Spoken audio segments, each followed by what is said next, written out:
टूटे फूटे किले थे रास्ते में, उन किलों को जो है फौजी चौकियों में बदल दिया गया था। फौजी रहते थे वहां पर, जिनमें कभी चीनी पलटनें रहा करती थी। आजकल बहुत से फौजी मकान गिर चुके हैं। दुर्ग, दुर्ग क्या होता है? किला। अपनी बुक में जो है ऊपर लिख लेना, दुर्ग किला। किले के किसी भाग में जहां किसानों ने अपना बसेरा बना लिया है। अब जो वे किले, जो दुर्ग हैं, जो टूट चुके हैं, अब वहां पर जो है किसान जो है रहने लगे हैं। उन्होंने जो है बसेरा क्या है? रहना। वे रहने लगे हैं। वहां घर कुछ आबाद दिखाई देते हैं। आबाद कि पहले जैसे सिर्फ सैनिक दिखाई देते थे, तो सैनिक जो है एक बसा बसा घर तो नहीं होता, बच्चे बीवी साथ में नहीं होते, महिलाएं, लेकिन किसानों का जो है पूरा परिवार, उनकी जो है औरतें, उनके बच्चे उनके साथ रहते हैं। तो आबाद क्या होता है कि जहां पर पूरा परिवार रहता है उसे हम बोलते हैं आबाद। तो किसानों का पूरा परिवार वहां रहता है, तो कुछ आबादी वहां पर दिखाई दे रही थी।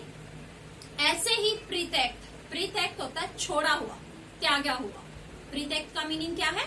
त्यागा हुआ या छोड़ा हुआ। एक चीनी किला था। हम वहां चाय पीने के लिए ठहरे। लेखक जो है वहां पर, जो इनके साथ दूसरे जो यात्री थे उनके साथ जो है चाय पीने के लिए रुके। तिब्बत में यात्रियों के लिए बहुत सी तकलीफें हैं।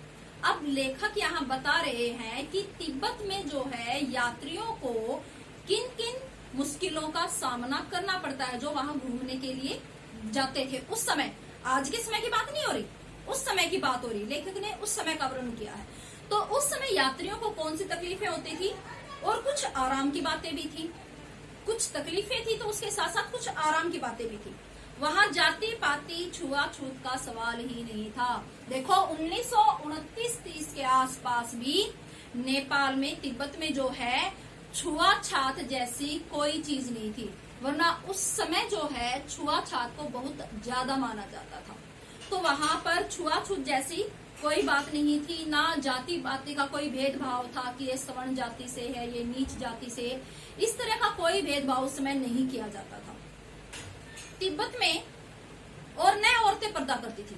देखो आज भी हमारे समाज में औरतें पर्दा करती हैं, और उस समय तो जो है आप जानते हो कि सती प्रथा जैसी प्रथाएं होती थी। ठीक है, मुसलमानों के आने के बाद हमारे देश में पर्दा प्रथा शुरू हो गई थी। मुसलमानों से अपने देश की स्त्रियों को बचाने के लिए जो है पर्दा प्रथा शुरू की गई थी। तो उस समय नेपाल में ये चीजें नहीं थी, जो आज तक हमारे समाज के अंदर घर कर चुकी है। ये चीजें आज भी हमारे समाज के अंदर छुआछूत, जाति पाति का भेदभाव बहुत ज्यादा है। औरतें आज भी पर्दे में रहती हैं, लेकिन सन 1929-30 में नेपाल में ये चीजें नहीं थी।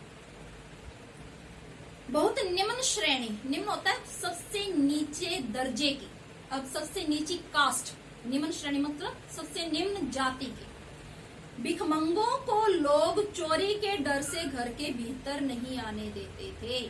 अब अनजान व्यक्ति भी वहां घरों के भीतर जा सकते थे, लेकिन जिनका वेश देखने में अच्छा नहीं लगता, आपने देखा होगा ना कि हम लोगों की जो है वेशभूषा से, उनके जो है एक पिक्चर से ही समझ जाते हैं कि वो किस तरह का व्यक्ति है।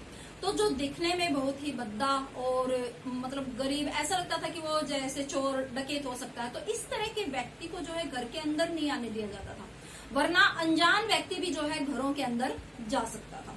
लोग जो है इतना विश्वास करते थे,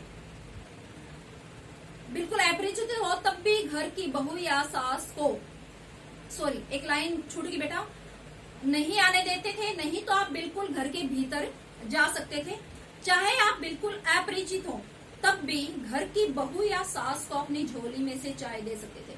जैसे हम घूमने के लिए जाते हैं तो साथ में कुछ सामान लेकर जाते हैं, जो यात्री हैं वो कुछ सामान लेकर जाते हैं, तो वो चाय वगैरह बनाने के लिए जो अपना सामान घर की महिलाओं को दे सकते थे।